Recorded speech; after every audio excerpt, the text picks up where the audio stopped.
int number equals 7. I'm just doing the math, and when you do the math on everything on int, there shouldn't be a problem. But a more general solution, like you have big integer to work with integer, this is what you should know. There is a class called big decimal in Java that lets you to play around with floating point values. So very similar to big integer. Okay, so we'll look at that and finish today. So the way you will do that is, let me open up that code.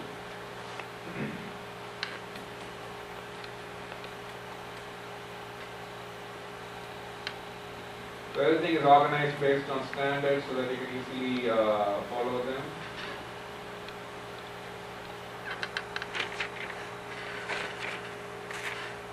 Alright, so 1.0 is your value, right?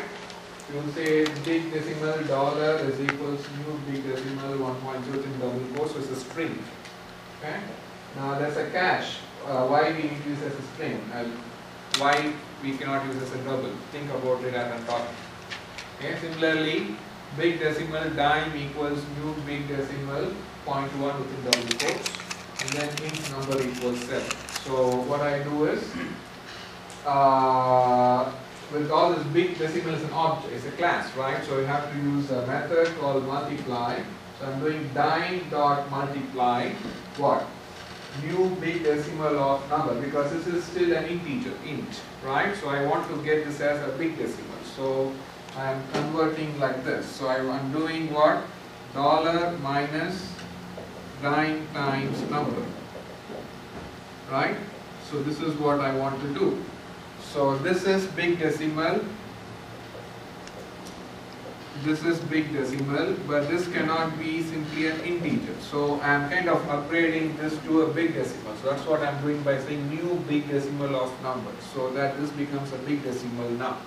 And then I am calling the multiply method on this dime. So dime dot multiply number, but number I am kind of making it as a big decimal now. And then the whole thing I am doing what? Subtract from dollar. So that's why I am calling dollar dot subtract, and then this whole thing, right? So dollar dot subtract is, dollar is a big decimal, dot subtract this. And what is this? Dime times number. So dime dot multiply number. If number is a big decimal, you can do it as it is, but since it is an integer, you have to say new big decimal of number, right? So if you want, you can break it down into 2 or 3 steps and then put everything together. And this will now do everything as a big decimal, like big integer, and then print the value as 0.3. There won't be any problem. Now, I said you have to put within double quotes as a string, right? So the big decimal, if you look at the constructor, the API in Java, it also lets you to use like something like this. Big decimal, float or double, like instead of putting double quotes, I can say big decimal dollar equals new big decimal 1.0. And similarly, I can say big decimal dime equals new big decimal 0.1 without putting the double quotes. I would not suggest you to do that. You could try it and see. But why we should not do like this? We just saw a problem with double or floating point values, right? Internally, it may not be stored as 1.0, right? If you pass it as a double, it is a double argument, right? So internally, it may be stored as 0.99999 something. So what you are converting as big decimal is not really 1.0, it may be 0.99999, right? Or it may be that 0.1, right? If you put it as string, it's exactly 1.0, it's a string. Similarly 0.1. But if you try to pass as a double big decimal, as a double data type 1.0, internally the double may not be stored as 1.0, it may be stored as 0.099999 depending on the value, right? So which means you are back to square one like what we did before. When you do the math, like what we saw, you may not get what you want. You do the processing, but do everything with the values you pass to big decimal, right? So if big decimal itself is 0.999 minus this 0.1 times 7, you will get only something like this. So you have not fixed the problem, alright? So that's why you should put things as a string.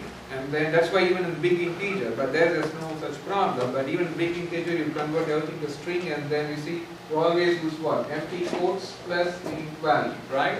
So that will make it as a string. Similarly here, if you even get as a double, let's say you pass input from the user, it's not hard coded like this. Let's say the user enters the input value for $. You may be wondering how I get it as a string. What you should do? If dollar is the variable name and it is double, have an empty string plus dollar. So when you add anything, concatenate anything to a string, it becomes a string. You know that from Java, right? When you concatenate any variable to a string, the whole thing is a string. So that with this now you can say big decimal, what are the variable name is new big decimal of the string. Right? So this will be also needed if you work with what? Decimal numbers, with fractions. Okay? So go over